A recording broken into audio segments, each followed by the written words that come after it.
एक भी गाड़ी में रोकली नहीं पाहिजे ती एक भी एकाला घायला म्हणलेला ऐकायला पाहिजे एक 15 मिनिटाच्या आत गेट निघले खाली मी स्वतः उठून फेकून देणार गेट मग काय परिणाम होते ना याला तुम्ही जबाबदार आहात। एक बी गाडी तिथं अडवली नाही पाहिजे। जर का कोणाला अडवलं गेलं किंवा कोणाला काही बोललं गेलं तर स्वतः येऊन ते गेट उपटून फेकून देईल अशा पद्धतीनं जरांगे पाटील पुन्हा एकदा व्यवस्थेवरती तापल्याचं पाहायला मिळत आहे। नमस्कार मंडळी, स्वागत आहे आपलं ट्रेंड मराठी या लोकप्रिय चॅनल वरती।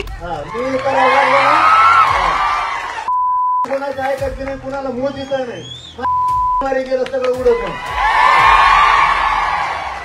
जरांगे पाटलांचं हे 6वं आमरण उपोषण सुरू आहे आणि या दरम्यान जरांगे पाटलांची 4थ्या दिवशी तब्येत बिघडली होती। मात्र त्यांना रात्री 1:15च्या सुमारास सलाईन लावण्यात आली आणि जरांगे पाटलांची तब्येत आता ठीक आहे। मात्र तरी सुद्धा जरांगे पाटलांच्या अंतरवालीकडे जाणारा जो रस्ता आहे तो रस्ता अडवण्यात आलाय। त्याच्यावरती पोलिसांनी बॅरिगेट लावलेत। सुरक्षेच्या कारणास्तव हे बॅरिगेट लावून गाड्या अडवल्या जात आहेत अशा पद्धतीचं सांगितलं जात होतं। मात्र या सगळ्या गोष्टींवरनं जरांगे पाटील पुन्हा एकदा तापल्याचं पाहायला मिळत आहे। मला भेटायला येणारे जे मराठा बांधव आहेत, आमच्या गाड्या आहेत तर त्या एकही गाडी अडवली नाही पाहिजे। जर का गाड्या अडवल्या गेल्या तर पुढच्या 15 मिनिटात तिथे येऊन ते सगळं गेट उपटून फेकून देईल अशा पद्धतीनं रोष जरांगे पाटलांनी व्यक्त केल्याचा पाहायला मिळतोय। जरांगे पाटील खरं तर या संदर्भानं बोलत आहेत।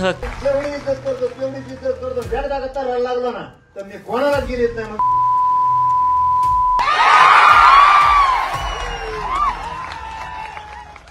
प्रेमाने आमच्या आणि मग मी तिथं आल्यानंतर ते गेट उपटून फेकल्यानंतर जे परिणाम होतील या सगळ्याला तुम्ही जबाबदार असाल अशा पद्धतीनं जरांगे पाटलांनी यावेळी स्पष्ट भूमिका घेतल्याचं पाहायला मिळत आहे। मात्र जरांगे पाटील पुन्हा एकदा तापले आहेत। जरांगे पाटलांची चिडचिड होते आहे। गेल्या 5 दिवसापासून हे आमरण उपोषण जरांगे पाटलांचं सुरू आहे। हे 6वं आमरण उपोषण जरांगे पाटील करतायत। बरेच दौरे, सभा आणि रॅल्यांच्या माध्यमातून जरांगे पाटलांची तब्येत आता त्यांना साथ देत नाहीये आणि या सगळ्या गोष्टीमुळे त्यांची बिघडलेली तब्येत जी होती त्यांना सलाईन सुद्धा लावण्यात आली होती। मात्र आता जरांगे पाटील पुन्हा एकदा व्यवस्थेवरती तापल्याचं पाहायला मिळत आहे। मी जर तऱ्हायला लागलो तर मग मी कुणाचंच ऐकत नसतो आणि मग खऱ्या अर्थानं तुम्हाला महागात पडेल अशा पद्धतीचं जरांगे पाटील यावेळी बोलत आहेत। मात्र जरांगे पाटलांची चिडचिड होते आणि व्यवस्थेवरती खऱ्या अर्थानं जरांगे पाटील या संदर्भानं बोलत आहेत। यावेळी जरांगे पाटलांनी थेट देवेंद्र फडणवीसांवरती सुद्धा हल्लाबोल केल्याचं पाहायला मिळत आहे आणि जरांगे पाटील व्यवस्थेवरती तापत जे काही बॅरिगेट लावून रस्ता अडवला जात होता, गाड्या अडवल्या जात होत्या, त्या संदर्भानं जरांगे पाटलांची